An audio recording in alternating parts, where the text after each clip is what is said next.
10가구가 만약에 있으면 10주택으로 보는 거예요. 네. 근데 이게 진짜 저도 참 이게 진짜 말도 안 되는 것 같은데 그거를 어떻게 좀 용도 변경을 할 수 있는 방법이 없을까? 서울 재건축될 아파트 재건축 완료되면 매도하는 게 좋을까요? 아니면 쭉 분배하면서 가져가는 게 좋을까요? 위치가 너무 좋아요. 그 개포동 그쪽은. 네. 그래서 저는 솔직히 거기를 팔면 나중에 후회할 것 같아요. 300km 정도 되면 솔직히 갑자기 무슨 일이 있을 때 관리하기 힘듭니다. 1시간 이내에 빨리빨리 갈 수 있고 조금이라도 문제가 생기면 빨리빨리 거기 가서 해결할 수 있는 거리. 아니 집값이 옛날에는 빌라는 오르지 않는다고 해서 비추를 했는데 빌라도 아니에요, 오르면 아니에요. 이거 올랐어요. 어떻게 살라는 거예요? 다 올랐어요. 안녕하세요. 부동산TV 서당계 김지연. 동물주 홍성덕입니다. 안녕하세요. 반갑습니다.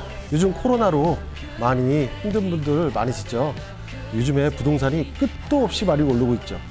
근데 어떤 분들은 기회가 되기도 하고 힘들어 하시는 분들도 많이 계신 것 같아요. 그래서 오늘은 구독자분들과 함께 건물주가 되기 위한 길이 어떤 게 있는지 보고 싶어서 자리를 마련했습니다. 요즘에 가장 관심 있게 보는 동네는 어디신가요? 요즘에 제일 저는 관심 있게 보는 동네가 저는 두 군데가 있어요. 첫 번째 동네는 그 그린시티 있죠, 송산. 제가 그쪽을 좀 유심 있게 보고 있고 또 두 번째는 그 동탄 1기 신도시 있죠. 그쪽 지역을 제가 좀 보고 있습니다.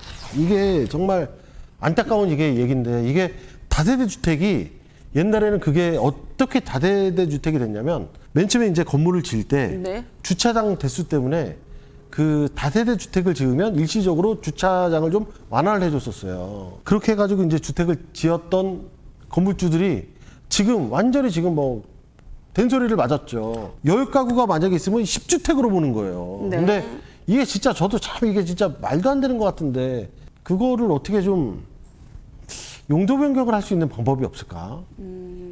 근데 이거를 그때 저희가 공인중개사분과 네. 영상으로 남겨둔 거 있어요. 그때 네. 저희가 찍었죠? 네네네. 근데 그거를 꼭 보시기 바랍니다. 저는 상가 그 분양 상가는 1층 보는 게 제일 좋을 것 같아요. 그리고 그럼요. 1층 중에서도 저는 그 저런 데도 봤어요.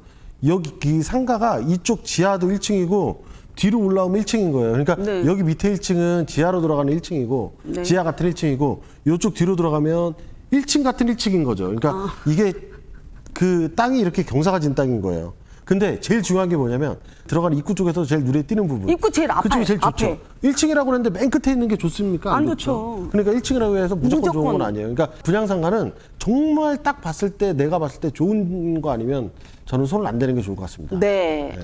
이게 속편하게 살려면 적당한 준신축 사는 게 훨씬 준신축을. 낫죠. 네. 근데 지금 제 나름대로 지으려면 아무래도 새로 그 건축을 하는 게 좋은 방법이긴 하죠. 그래서 요즘 보면 부설 주차장 때문에 이제 굉장히 신축하기 힘든데 네. 그래서 요즘에 1층을 좀 위치가 안 좋은 데는 필로티를 해서 그냥 다 주차장 쓰고 네. 그리고 또 요즘에 서울 같은 경우는 지하로 파는 경우가 많아요. 근데 네, 땅이 지하 이제 파면은 근데 아까우니까. 근데 이 건축비가 지하를 파면 엄청 들어요. 돈이 엄청 들죠. 네, 엄청 들어요. 네. 많이 들어요. 그러니까 이거 잘 생각해보고 여기는 그냥 너무 아까운 땅이다. 그렇게 하면 저는 뭐 당연히 지어야죠. 신축 부지로. 그리고 이 건물이 내가 마음에 드는 건물이 아니야. 아무리 봐도 아무리 잘 지은 건물도 저 건물은 내 마음에 들지가 않아. 그러신 분들은 지어야죠. 부동산 메일로 보내주신 분인데 저희 사연 읽어드릴게요. 네. 네, 저는 경기도 시흥에 거주하는 36살 여자 회사원입니다. 부모님이 일산에 거주하시는데 아빠의 몸이 쇠약해져서 더 이상 일을 하지 못할 것 같아 상가주택을 알아보고 있는 것 같은데요. 상가주택을 알아보고 있습니다. 기존 아파트 매도 시세 팔았고 상가주택으로 갈아타고 싶은데 매도 후 갈아타는 방법과 적당한 노후 대비 상가주택도 추천해주세요. 너무 감사할 것 같아요. 네. 일단 한 15억 정도 되는 상가 건물은 충분히 살 수가 있습니다. 요즘 같을 때. 네, 지금 대출 되니까요. 15억 기준으로 보면 한 전세금이 전세금으로 봤을 때 한 3억 정도의 전세금이 들어가 있다고 생각하면 네. 12억 중에서 4억만 대출을 하면 충분히 입주를 할 수가 있죠. 그쵸. 그리고 네. 15억 정도의 상가주택을 사시면 밑에 그 세는 한 150에서 180 정도. 네. 그 정도가 이제 적당한 세 기준일 것 같아요. 네. 적당한 노후 대비 상가주택도 추천해 주시면 감사할 것 같아요. 예, 저는 이제 일단 10억에서 11억 정도, 9억에서 11억 사이 나오는 데는 동탄 1기 신도시 보면 그 신도시 안에 주택단지가 있어요. 그리고 저희 그 사는 기흥구 영덕동은 한 12억에서 최소 15억 정도에서 사이에? 또 대로변 쪽은 더 비싸요. 네. 대로변 쪽은 한 16억, 17억 이렇게 가더라고요. 근데 그런 지역도 이제 또 한번 추천해 드릴 수가 있고. 네, 그리고 그리고, 솔직히 우리 그 앞에 아파트가 천세대가 들어와요. 그쵸. 영덕동에. 그 수원으로 가시면 이제 메탄동 같은데 거기는 이제 동네가 좀 오래됐습니다. 한 90한 중반 정도, 90년도 네. 그 정도 좋고요. 네, 그리고 이제 저는 또 제일 좋아하는 저희 지역 네. 평택을 저는 엄청 추천을 하고 싶어요. 그 대신 그쵸. 이제 행할권이 평택 쪽 기준으로 맞아야 되겠죠. 평택도 이제 동삭동이라든지, 그러니까 뭐 비전동이라든지 이런 데는 굉장히 위치가 굉장히 좋거든요. 네. 그렇기 때문에 저는 평택을 추천합니다. 저는 개포동에 재건축될 아파트 소유 중입니다. 저는 경기에 살고 있고요. 앞으로 서울에 거주할 생각은 없고요. 서울 재건축될 아파트 재건축 완료되면 매도하는 게 좋을까요? 아니면 쭉 존버하면서 가져가는 게 좋을까요? 이 개포동에 재건축될 아파트면 그 개포동 비쌀 텐데요. 중흥 아파트 말씀하시는 것 같은데 네. 위치가 너무 좋아요. 그 개포동 그쪽은. 네. 그래서 저는 솔직히 거기를 팔면 나중에 후회할 것 같아요. 계속 오르고 있습니다. 네. 따로 아파트 거주하고 아파트를 가지고 계신다고 하면 옳근색이 좋고. 그쵸. 옳근 그 아파트를 만약에 임대나 뭐 임대로 만약에 거주하신다면 상가주택도 나쁘지는 않죠. 그쵸. 근데 주택을 가지고 계신 분들은 상가주택 사지 살 마세요. 필요가 없어요. 1주택 가지고 계신 분들이 상가주택을 사서 나는 거기에 거주를 하면서 거기서 나는 세가 나오고 내가 이 건물을 관리하면서 살겠다. 이런 마음으로 사시는 분들이 가장 저는 효율적이라고 보고요. 그 외에는 더 여유 자금이 많으신 분들은 옳근생, 상가 건물, 네. 이 상가 통건물로 사시는 게 좋아요. 그쵸. 당연히. 통건물로 세 받으면 너무 좋잖아요. 너무 좋죠. 저는 대구 살고 있습니다. 타 지역 상가주택 구입한다면 관리 어떤가요? 거주는 대구에서 계속 할 예정입니다. 경기도권 상가주택 생각 중입니다. 저는 솔직히 비춥니다. 왜냐면 대구에 살고 계시는데 경기도권이면 예, 거리가 한 300km 이상 되잖아요. 300km 정도 되면 솔직히 갑자기 무슨 일이 있을 때 관리하기 힘듭니다. 1시간 이내에 빨리빨리 갈 수 있고 조금이라도 문제가 생기면 빨리빨리 거기 가서 해결할 수 있는 거리. 네. 그 정도가 좋지. 너무 멀리 떨어져 있으면 그런 문제가 생기면은 그 건물 쳐다도 보기도 싫어져요, 나중에. 고정역 부근 아파트는 엄청 좋아요. 거기는 분당 생활거리랑 거의 비슷해서 가격도 상당히 비싸요, 굉장히. 지금 비싸죠? 굉장히 비싸죠. 거의 분당 아파트 가격이랑 맞먹을 겁니다. 네. 보정역 비싸죠. 좋아요. 그 보정역에 옛날에 거기에 성우 샤이니스라고 있었어요. 거기가 분양 가격이 1억 얼마 했었는데 그쪽이 이제 보정동에서도 약간 외곽 지역인데도 보정역에서 좀 거리가 좀 있어요. 보정동이긴 한데 거기 지금 한 9억씩 하지 않나요? 30평인데 굉장히 많이 올랐죠. 상가주택 구매 예정인데 광교라 동탄 둘 중 어디가 나올까요? 일단 광교는 비쌉니다. 자, 돈이 많으면 광교. 조금 돈이 좀 딸린다 그러면 동탄. 그쵸. 네, 그렇게 생각하시면 될 것 같아요. 네. 이제 서울 진입이 힘든 시대.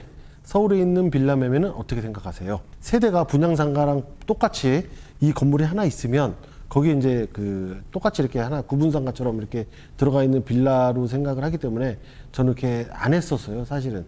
근데 요즘 같을 때는 워낙 가격이 너무 비싸니까 빌라 매매를 어떻게 하지 말라고 얘기를 못 하겠어요. 빌라는 근데 네. 많이 오르지가 않아요, 사실은. 근데 많이 올랐어요. 많이 올랐어요? 엄청 올랐어요. 이런 아니 집값이 옛날에는 빌라는 오르지 않는다고 해서 비추를 했는데 빌라도 아니에요, 오르면 아니에요. 이거 올랐어요. 어떻게 살라는 거예요? 올랐어요. 좀 오래된 빌라를 사서 리모델링을? 그렇죠. 리모델링을 해서 좀 재개발 들어갈 수 있는 지역이라든지 그쵸? 그런 지역으로 재개발 사는 게- 들어갈 수 있는 지역을 사요? 네. 오르죠. 그런 빌라 같은 경우 들어가면 뭐 그쵸? 나쁘진 않다고 생각하는데 너무 오래된 빌라를 들어가면 이 안에 시설이 너무 안 좋으니까 좀 우울할 수가 있죠. 그래서 싹 고치고 들어가야 되겠죠. 예, 네. 예. 부부 동산에서 소개시켜 주신 우만동. 수원 우만동 건물 9억 8천에 나온 거 예. 이제는 싸게 느껴지는데 건물은 팔렸나요?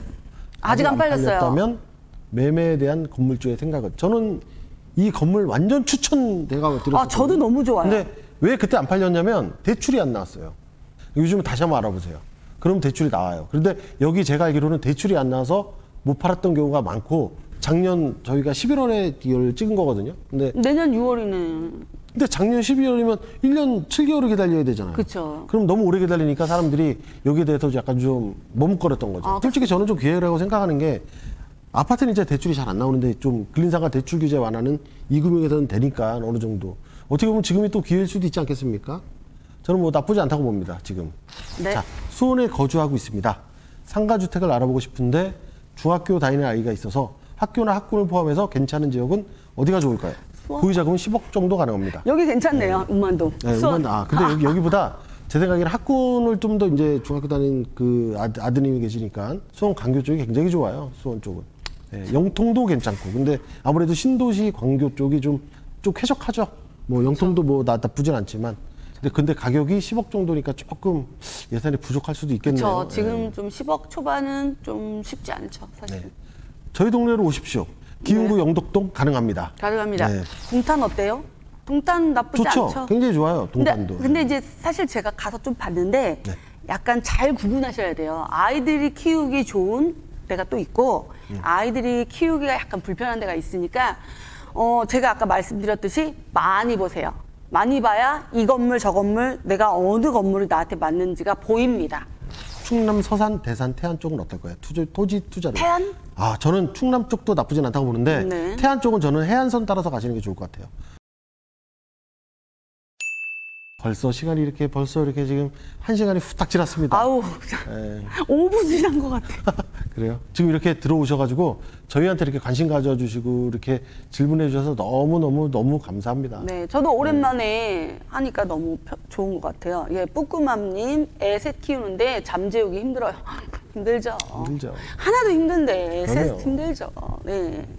다음부터는 부부동산 미리 전주부터 미리 홍보를 좀 해드려야 많이들 들어오실 것 같아요. 그렇죠. 다음에는 홍보를 좀 일찍 해서 저희가 네. 좀 더 이렇게 준비를 더 많이 해서 네. 하겠습니다. 부부동산 TV에서는 구독자 건물주들의 건물도 기다리고 있어요. 근데 언제든지 연락해 주시고요. 우리 모두 건물주가 되는 그날까지 함께해요.